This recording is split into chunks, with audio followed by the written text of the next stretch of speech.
Hello guys, मैं रुखसार सन, मैं हूं गुलजार अहमद, मैं हसन याकूब, मैं रहमतुल्लाह। आप देख रहे हैं जिम 30 रिएक्शन यूट्यूब चैनल। आपका हमारे इस चैनल पर दिल के तहे दिल से वेलकम। अगर आप देखना चाहते हैं इस तरह की रिएक्शन वीडियो तो हमारा चैनल जरूर सब्सक्राइब करें। उम्मीद करते हैं आप खैरियत से होंगे, यूं हंसते मुस्कुराते रहे तो और हमें भी अपना प्यार दिखाते रहे। हमारा चैनल लाइक शेयर और सब्सक्राइब करके। तो चलते हैं वीडियो की। वीडियो का टाइटल है RSS, हिंदी में टाइटल है मेरा कोई विजिट है। RSS के कोई बड़ा मेंबर है, उसने विजिट किया किसी इस्लामिक स्टेट, मतलब मस्जिद है या कोई मदरसा। देखते हैं वीडियो, फिर देते हैं अपना रिएक्शन। देश के सबसे बड़े हिंदू संगठन राष्ट्रीय स्वयंसेवक संघ के प्रमुख मोहन भागवत गुरुवार को दिल्ली के कस्तूरबा गांधी मार्ग की मस्जिद पहुंचे।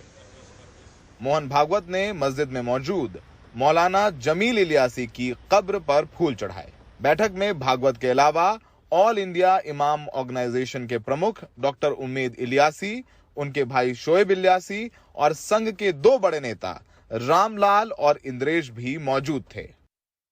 मोहन भागवत जी के यहाँ आने से मुझे लगता है कि एक अच्छा संदेश जाएगा, क्योंकि हमारे सबके धर्म जरूर अलग हो सकते हैं, हमारी सबकी इबादत करने के तरीके जरूर अलग हो सकते हैं, हमारी परंपराएं जरूर अलग हो सकती हैं, लेकिन हमारा जो सबसे बड़ा धर्म है वो इंसान का है और इंसानियत का है। मोहन भागवत इसके बाद दिल्ली के आजाद मार्केट में एक मदरसे पहुंचे और यहां पढ़ने वाले बच्चों के साथ लगभग 1 घंटा बातचीत करते रहे। मोहन भागवत ने मदरसे के बच्चों से कुरान सुनी और फिर बच्चों से कहा कि वो मन लगाकर पढ़ें और आगे देश का नाम रोशन करें। स्टूडेंट से उन्होंने कुछ सवालात भी किए कि बताइए भारत के उत्तर में कौन सा स्टेट है, दक्षिण में कौन सा है। तो स्टूडेंट्स ने बताया, और भी चीज़ें उन्होंने सवालात किए और फिर उन्होंने नसीहत की कि एजुकेशन है तो आप देश की सेवा कर सकते हैं और अच्छी एजुकेशन अच्छा शहरी आपको बनाता है और अच्छी खिदमत करने का मौका देगा। इससे पहले 22 अगस्त को मोहन भागवत पूर्व चुनाव आयुक्त SY कुरैशी, दिल्ली के पूर्व LG नजीब जंग समेत 5 मुस्लिम बुद्धिजीवियों से भी मिले थे। इस मुलाकात में मोहन भागवत ने मुस्लिम बुद्धिजीवियों को यकीन दिलाया था कि संघ की तरफ से मुसलमानों में विश्वास पैदा करने की कोशिश की जाएगी। जो लोग मुसलमानों से देशभक्ति का सर्टिफिकेट मांगते हैं, जो जिहादी कह दें उन्हें, जो पाकिस्तानी कह दें, तमाम ऐसे ओछी बातें मुसलमानों को कहते हो, उन लोगों को एक कड़ा संकेत दिया है और एक पाठ दिया है मोहन भागवत ने खुद एक मस्जिद में आके एक मज़ार में फूल चढ़ाकर। इंडिया की दुनिया की 5वीं इकॉनमी बनने का जो राज है वो ये भी सबसे बड़ा राज ये भी नजर आ रहा है। देखें कि इंडिया के अंदर हमारे यहाँ जो ये तासुर दिया जाता है ना, इसमें मैं अगर बरमला करूँ, अगर कोई बात टकी छुपी ना करूँ, हमारे यहाँ ये तासुर दिया जाता है कि RSS तंजीम जो है ना वो मुसलमानों के खिलाफ काम करती है। वो चाहे इंडिया में मुसलमान हो या कहीं भी और हो, ये ऐसी तंजीम है जो मुसलमानों के खिलाफ है। लेकिन उनके मोहन भागवत जो साहब हैं उन्होंने विजिट किया मदरसे का, और सबसे चौंका देने वाली बात मुझे ये लगी, एक तो आप विजिट करते हैं वैसे देखें क्या निज़ाम चल रहा है या उनको कोई कर दी हेल्प आउट कर दिया। सबसे मज़ेदार जो बात मुझे इस वीडियो में लगी वो ये थी कि उन्होंने कुरान सुना उनसे। ये चीज़ बहुत यार हाई लेवल की ये बात थी। ये हर को नहीं कर सकता। हम भी यकीन करें, हमारे आज पहली बात है पाकिस्तान में एक मुसलमान कंट्री होने के बावजूद हमारे किसी मिनिस्टर, हमारे वजीर मशीन ने कभी आज तक मदरसे का चक्कर नहीं लगाया, ना मस्जिद का। और चक्कर अगर कोई लगाता भी है, कुछ आजम ना कोई हिस्ट्री में हो, लेकिन उसने आज तक कभी किसी से कुरान नहीं सुना। तो रुखसार भाई जो ये विजिट किया है ना इस भाई साहब का, मुझे नाम नहीं पता, मोहन भागवत, तो भाई उसने भाई हमारे यहाँ जो इधर बोलते हैं कि RSS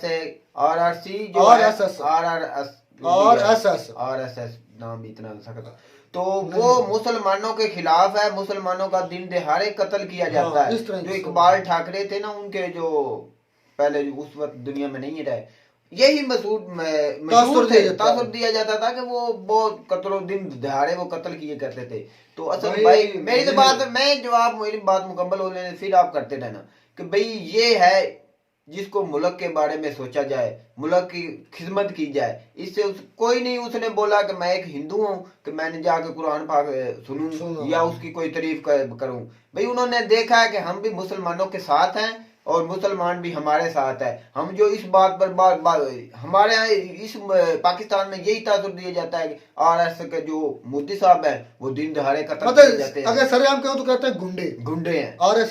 इंडिया में सबसे ज्यादा जो हमारा ये बोलते हैं कि आरएसएस गुंडे हैं। नहीं, गुंडे नहीं भाई, वो पहले अपने इंडिया को जोड़ना चाहते हैं, इंडिया को आगे लेकर जाना चाहते हैं, आपकी तरह नहीं कि भाई आपकी बात गुलजार खत्म हो गई तो मैं आपको जरा इसके बारे में समझा दूं। ये जो आपने एक छोटी सी क्लिप में वीडियो में देखा है भाई, ये सियासत का एक बहुत बड़ा हिस्सा होता है। वो कहीं भी कुछ भी कर सकते हैं अपनी सियासत के लिए। और आप जहाँ तक बात है ना आपकी आरएसएस की, मेरे भाई आपने ये जुल्म देखा नहीं है, आपने सुना है सिर्फ। जिन लोगों ने देखा है ना उन्हें पता है ये आरएसएस क्या चीज है। अगर उनका एक नुमाइंदा चला गया ना मदरसे में तो इसको इतनी बड़ी बात मैं अप्रिशिएट करता हूँ कि अच्छा किया, लेकिन इसका ये बिल्कुल मतलब नहीं है कि उनके सारे आरएसएस के जो लोग हैं वो वाकई इस्लाम से ऐसी मोहब्बत करते हैं या ऐसे ही वो रहते हैं। उससे पहले जो आज़ादी तहरीक में सबसे पहले इनकी 2 जमातें उठी, शिद्दी और सिंगटन।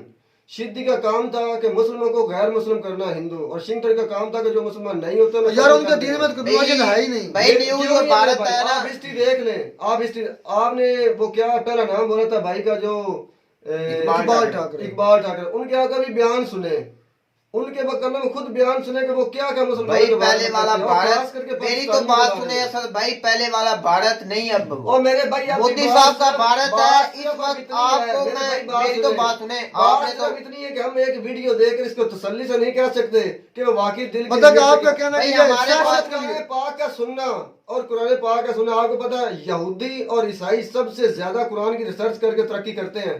इसका मतलब ये नहीं, ये तो अच्छी बात है ना, हमारे दीन के लिए अच्छी बात है ना। सिर्फ वो अपने फायदे के लिए सुनते हैं और करते हैं मेरे भाई। और ये तो सिर्फ एक सियासी बयान हो सकता है, एक सियासी मकासद के लिए हो सकता है। नहीं असद भाई, मदरसे में गया आप जैसा जेन हमारे पाकिस्तानियों के जेन यही जेन करते हैं सर। मैं ये सबका यही जेन है कि जो आरएस है वो एक दहशतगर्द है, एजेंडा यही है। नहीं यार क्या बात। अच्छा भाई गुजार, आप स्कूलों में देख ले, जो अच्छा काम भी है उसको भी आप बोल रहे हैं कि ये सियासत काम। मेरे बात सुनो, मुसलमान तो रहा था, अगर उनके किसी हिंदू के भी दाढ़ी हो और तिलक ना लगा हुआ तो आप उनके कॉलेज में देखे, अगर प्रोफेसर को ना पता हो कि ये लड़का मुसलमान नहीं है तो उसके बारे में देखे वो इस्लाम है जो मुस्लिम का यार, ये तो हो नहीं सकता भाई गुजार। नहीं, वो मुस्लिम का भला भी करें, उसका ख्याल भी करें, फिर भी आप जाते हैं कि ये फ्रेम करते हैं, वैसे वीडियो बना रहे हैं। अच्छा, ऐसी बात नहीं। इंडिया 5वीं बड़ी इकॉनमी बन गया, जिस उस मुल्क में तकरीबन सब मतलब कि 35 करोड़ 30 से 35 करोड़ मुसलमान हैं। अगर उनका शेयर निकाल दे, उनकी मेहनत निकाल दे, उनके हकूक ना मिलते हो, उनकी तरक्की ना होती हो तो इंडिया तरक्की कैसे कर सकता है? बात तो ये मेजर साहब थी कि अलोक की वीडियो थी, उसमें एक बात उन्होंने की थी कि यही बात जो आप भाई रुखसार कर रहे हैं। बात मेरे भाई सिर्फ इतनी है, वो नौकरियां देते भी हैं, सब कुछ करते भी हैं, समझ में आई, लेकिन उनके दिल से हकारत कभी नहीं जाती। जहां उन्हें मौका मिलता है ना वो भाई। अच्छा एक मिनट भाई रहमतुल्लाह बैठे, मैं आपसे ये पूछना चाहूँ, आप भी मदरसे कभी कुरान पाक पढ़ने जाते होंगे, कभी हमारे किसी इलाके के MNA MP किसी या बड़ी कंपनी या किसी बड़ी फ्रेंचाइज के किसी बंदे ने विजिट किया मस्जिद में? कभी आपने देखा हो हिस्ट्री में? जी करते रहते हैं लेकिन बहुत कम करते हैं। अच्छा, क्यों?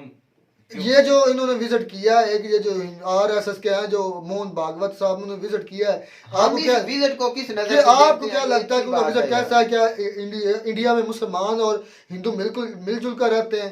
आपका क्या पॉइंट ऑफ व्यू है? जी ये देखें, ये बात भाई असद की ठीक है, ये एक दिखावा भी हो सकता है, क्योंकि जब हम देखते हैं कि वो मुसलमानों को बहुत ज्यादा वो तंग करते हैं, ये एक वीडियो जो है ना सिर्फ दिखावे के तौर पर हो सकती है कि वो मुसलमानों का बहुत ज्यादा ख्याल रखते हैं। अगर दिखावा होता तो इंडिया तरक्की कैसे करता है?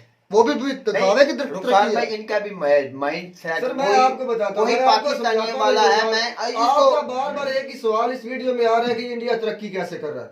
भाई वो एक स्टेबल बनाते हैं, वो एक पॉलिसी बनाते हैं, उसकी पॉलिसी के तहत चंद लोग, मुसलमानों के चंद लोग शामिल किए जाते हैं ताकि पूरी दुनिया में ये ना कहा जाए कि मुसलमान तो इंडिया की तरक्की में शामिल ही नहीं है। भाई इंडिया एक यक का है, एक कंट्री बनी हुई है, कोई उधर मुस्लिम एक कौम है, इसलिए वो तरक्की कर रही है। वो ऐसी बातें नहीं है कि मुस्लिम अलहदा सोचें, हिंदू अलहदा सोचें और कुछ अलहदा सोचें। और वो भाई इंडिया के लिए ये सोचती हैं, इसलिए भी इंडिया आ गया है। असल में वो भाई एक सेकुलर स्टेट है। सेकुलर स्टेट का मतलब कि सबको इकट्ठा सबसे लेकर ज्यादा चलना है। मतलब आगे है क्या? इंसानियत। वो इंसान की कदर करते हैं। अगर इंसान की कदर ना करते हो तो आज वो इस मुकाम पर ना पहुंचते। हालांकि जितने जितने मुश्किल हालात से वो निकले हैं या जो उनके कठिन मराल थे वो निकल चुके हैं। अब उनकी तरक्की कोई नहीं रोक सकता। बात मुख से इतने आप माने या ना माने। तो मैं कहते हैं आपको हमारी वीडियो अच्छी लगी होगी। वीडियो अच्छी लगी हो तो हमारे चैनल जरूर सब्सक्राइब करें। मिलता नई वीडियो में नए टॉपिक के साथ। तब तक दीजिए इजाजत। अल्लाह हाफिज़।